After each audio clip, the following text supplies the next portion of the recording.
Hello and welcome to Americans Learn. My name is Lauren and today I'm going to be looking at a video by Not Just Bikes called The Dumbest Excuse for Bad Cities. It sounds like it is going to be slightly petty, maybe a little catty even, and I'm here for it.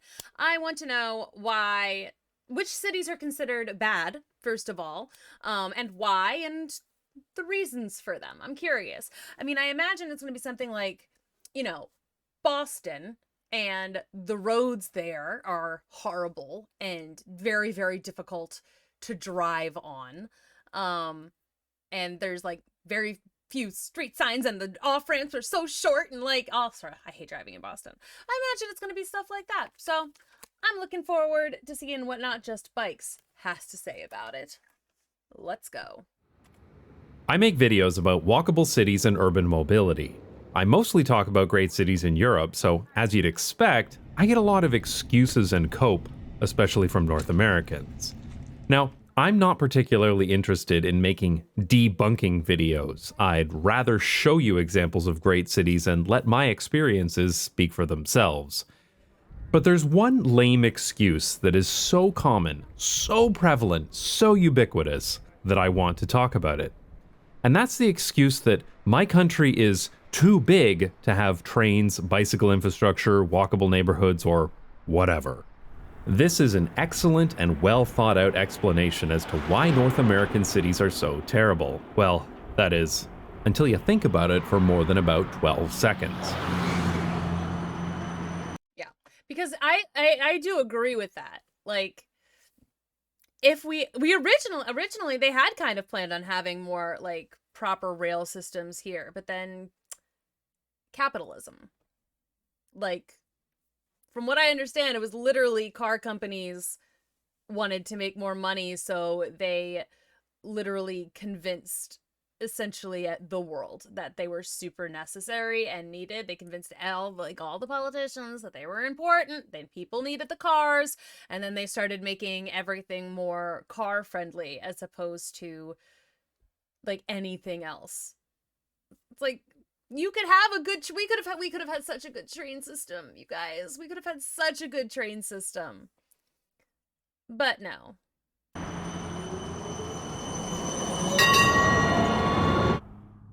Most people are ignorant about urban planning and urban mobility. I certainly was until about a decade ago, and that's understandable. I mean, why would you know about these things, right?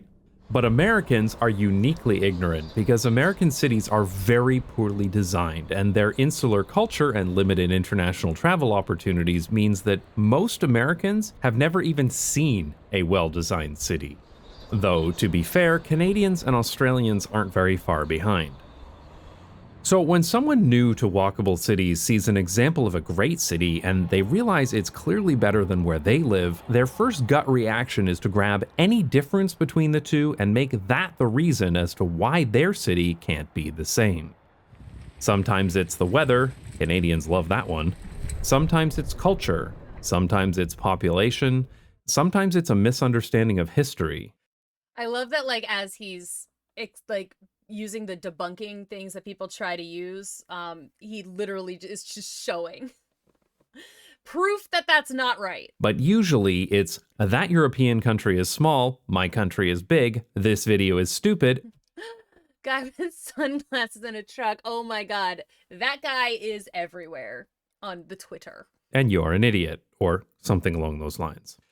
My personal favorite, though, is the Wikipedia contrarian, that guy who looks up the size of the Netherlands on Google or Wikipedia and then pastes that number into their comment like it's some kind of epic own. And I can tell which source they use because Wikipedia and Google have different numbers. In case you're curious, here's how big the Netherlands is compared to the United States, Canada, and Australia. So why is this argument so stupid? Well, quite simply, Americans aren't traveling from Fluffy Landing to Hump Tulips every day. Canadians aren't traveling from Dildo to Spasm every day. And Australians aren't traveling from Chinaman's Knob to Useless Loop every day. And also, why are there two places in Australia called Chinaman's Knob? All right, you know what? I am done talking about Australia. People do not travel across their country on a regular basis. They travel within their city. So the only thing that really matters to most people is the design of that city, which is what we're talking about here. For example, in the United States, over 45% of trips, all trips, are 3 miles or less. That's 5 kilometers for the rest of my audience. Yeah, so like I mean for me, if something is like around 2 miles, I will almost always just walk it. Um like it's like it takes a little bit longer, but if it's a nice day and it's less than if it's like 2 miles, I'm walking that. If it's 3, I get the bus usually or train. Um we do have a reasonable like public transit system here in Chicago. Uh at least if you're going in what very specific directions. Like if you're going east west, that's great. If you're going north south, that's great. But if you're trying to get from north to west, that's a pain in the ass. But like in general, so I mean in general, I stay on like a north south sort of trek. That's usually where I kind of live. These are distances that could be easily done by walking or cycling. So, despite the size of the country and the sprawliness of the cities, Americans don't actually travel that far for most trips. But unsurprisingly, almost all of those trips are taken by car because it's too dangerous to walk or cycle and public transportation is non existent, which again is the whole point. This may come as a surprise to some people because Americans are obsessed with commuting, and the average commute length in the US is about 20 miles. That's 32 kilometers for everyone else. But there are many more trips that people take on a daily basis that are not commuting. Even here in the Netherlands, there are many places, especially smaller towns and villages, where people commute to work by car, but do all of their other trips, such as grocery shopping, visiting friends, or going to appointments, by walking, cycling, or public transit. Yeah. I will say too, like when I grew up, we always took the car to do the grocery shopping. It was a little bit far. The grocery store was far away, and like I'm not like far, but like it was far enough away that it would have been a pain. And also like where I grew up in a suburb, and the fastest way to get to places by car or by just trekking, like half of it didn't have sidewalks. Some of it was woods, and some of it was just like a winding road that like didn't have a sidewalk. And so like it was really dangerous. So it's like you would have had to go like literally a mile out of your way if you're gonna walk or bike to get to wherever it is you're going, because you had to just go like a mile and a half out of your way, and that's just a pain. Um, so we usually drove. But now where I do live within walking distance of a grocery store. I actually live pretty close to two, but like to several of them. So like there's like a produce area. There's like a bunch of little like grocery stores where I live. So now instead of like going to the store and stocking up for like 2 weeks or something where I just get so much like stuff, I just get little things. Like I get enough for a couple of days, and then I can just walk back at like any time, and it doesn't it's you're spending the same amount of money and you don't have to drive. They have those options available to them for shorter trips, which again is the point. The problem is not cars, it's car dependency. We need to give people the freedom to not to have to drive. Though, regardless, 32 kilometers is still a perfectly reasonable distance to commute by train if those trains existed. And now, this is where Americans will claim that America is too big for trains, which is absolutely comical because America was literally built by the railroads, and so was Canada for that matter. In the 1800s, a railroad company would buy up all the land west of wherever they were, build a railroad and a bunch of stations, and then sell the land near those stations made valuable by the rail line to recoup their investment.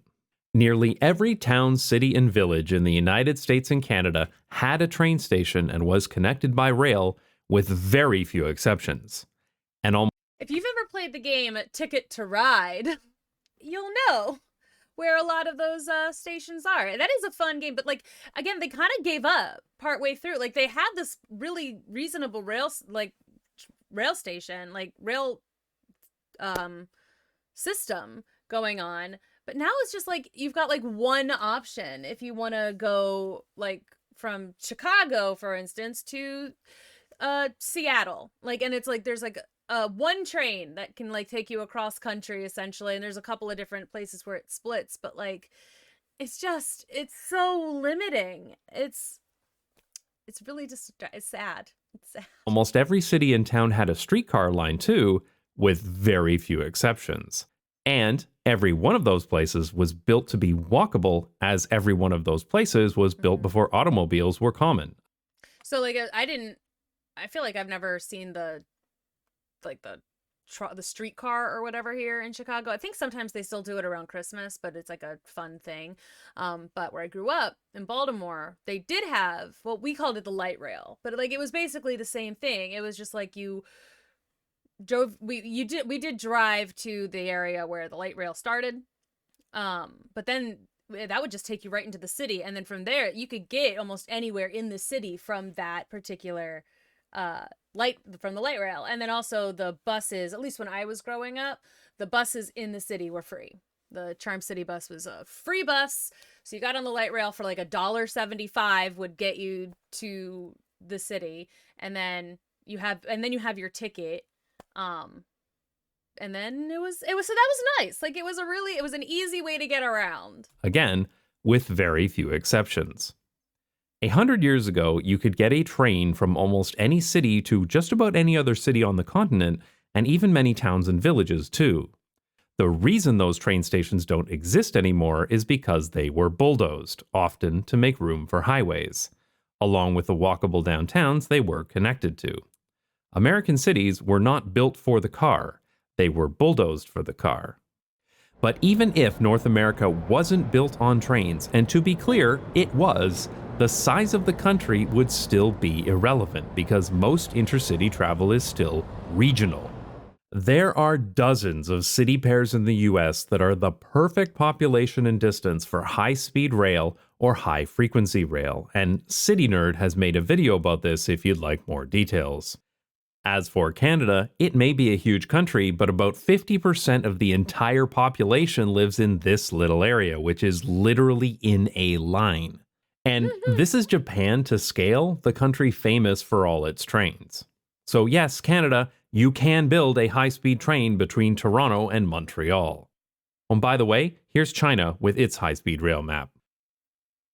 I always laugh when some ignorant commenter tells me, you obviously have no idea how big the US is, but actually, yes, I know exactly how big it is.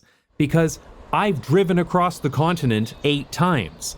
I know that you can travel long distances in America without encountering any borders, but did you know?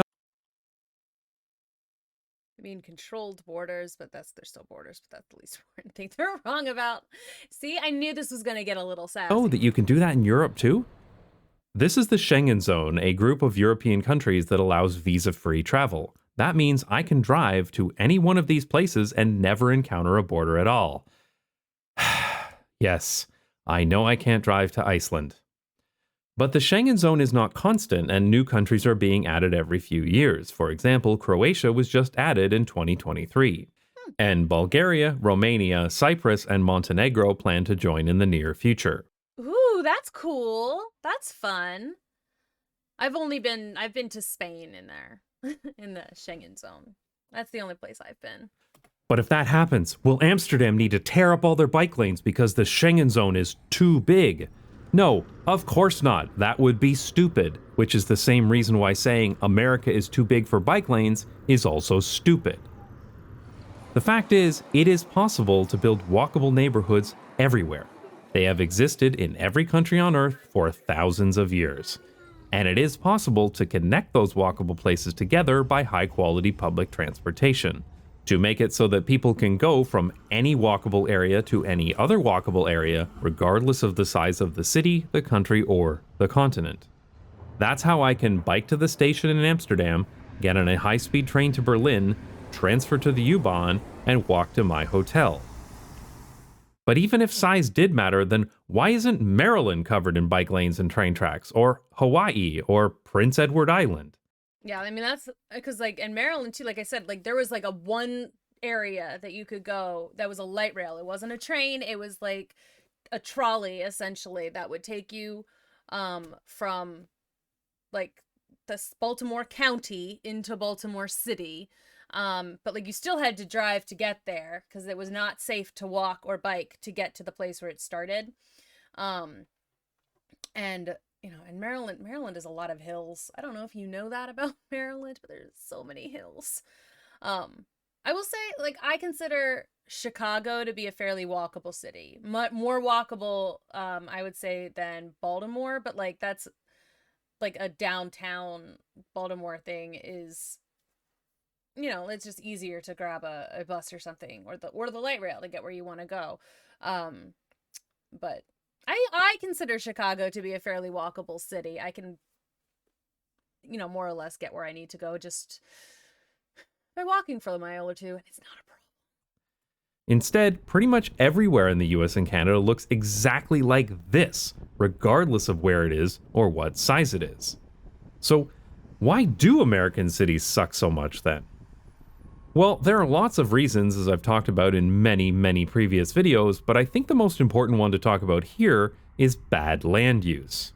US and Canadian cities waste land.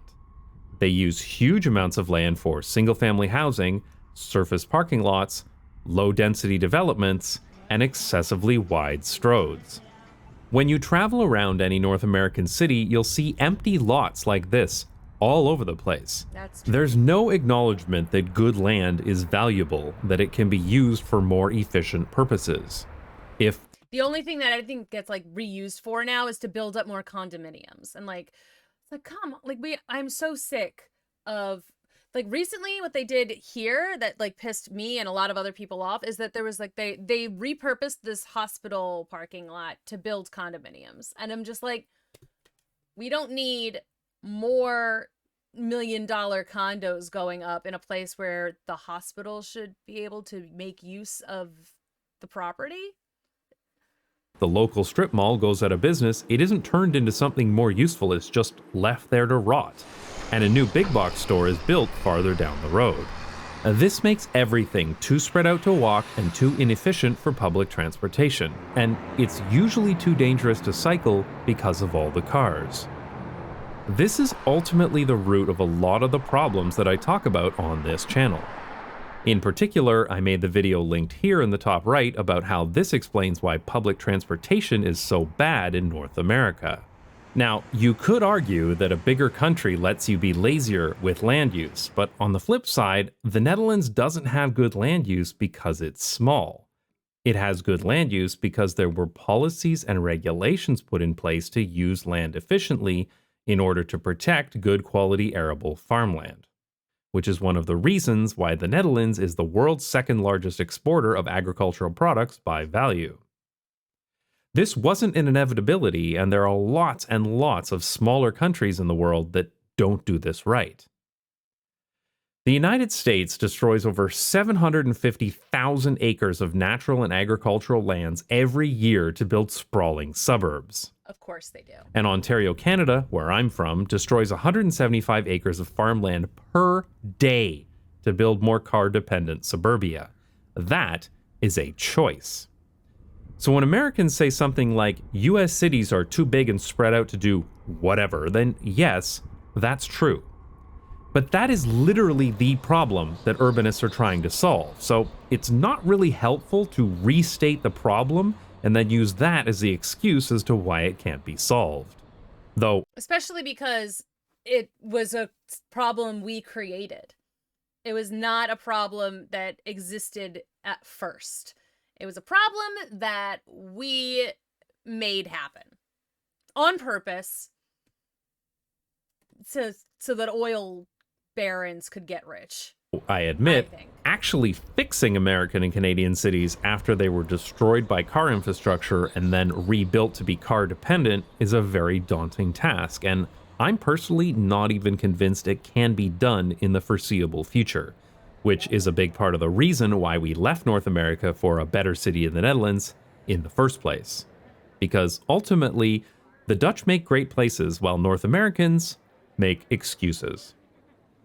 But there's no excuse for watching ads and sponsor messages on YouTube when you could be watching this video on Nebula. But seriously, Nebula is a fantastic streaming platform, and many of the creators you already watch are already on there, like Wendover Productions and Real Life Lore, as well as other urbanist channels like City Beautiful, RM Transit, and City Nerd.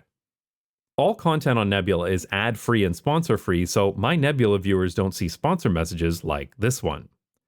You'll also get access to Nebula Originals, content that's only available on Nebula. I can personally recommend the City Beautiful series Great Cities, about the history of some of the greatest cities in the world.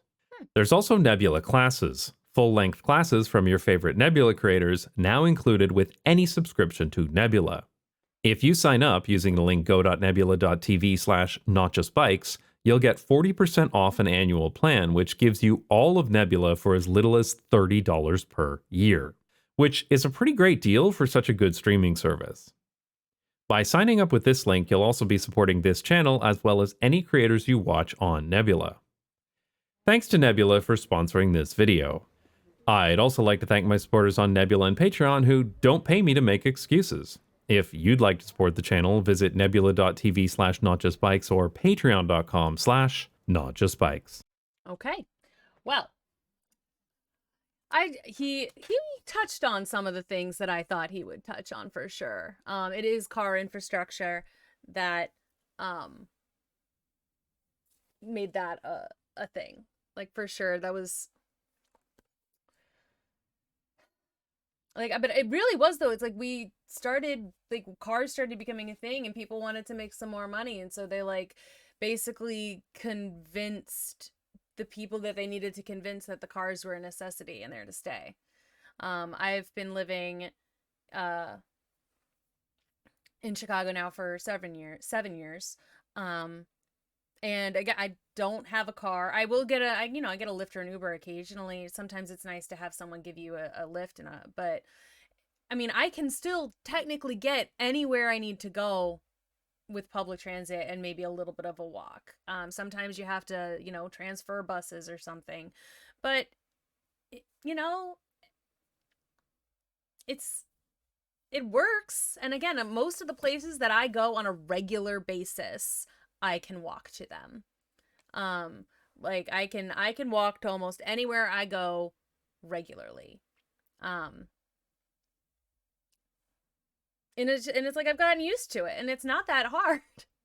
Like, you just and again, we have, like, the public transit is a little bit, we all, moan about, the reliability of the bus or the train. But it is still a lot better than other places that I've lived. That it was absolutely impossible to walk anywhere. Like where I grew up, where I went to college, it's so difficult. If I was in the suburbs here, it would be almost impossible to walk anywhere, which is really unfortunate. But I'm all for making this all cities walkable, and I would love to have more like high-speed railways connecting this city to other cities. I mean, we've got the Metro, which is all right, but I would not mind having other options than like getting in a plane all the time if I need to travel somewhere. I just think it would be nice. But that's just me. Anyway, thank you so much for watching. If you want to see other stuff like this, make sure you let me know in the comments below.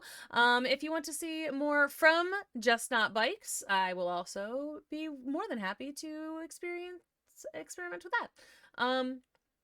And yeah, you can go ahead and check out our other channel as well. It's called Chicago Reacts. The link for that is in the description below. Make sure you subscribe to here so that way you know when we put out new content. And I will see you in the next one. Bye-bye.